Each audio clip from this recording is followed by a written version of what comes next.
maqlaysaan inay maanta maalin weyn tahay runtii dareenka shacabka caasimadda maanta lama qiyaasi karo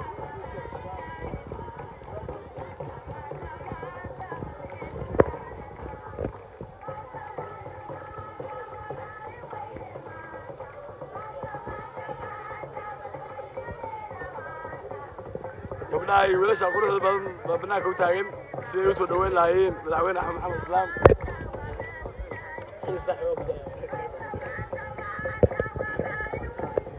runtii maanta wafdi heer caalamiya nooga yimi jubbaland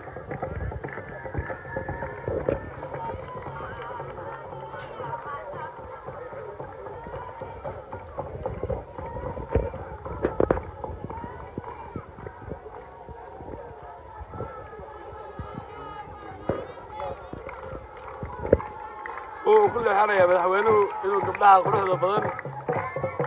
oo laftigooda salaan ka qaato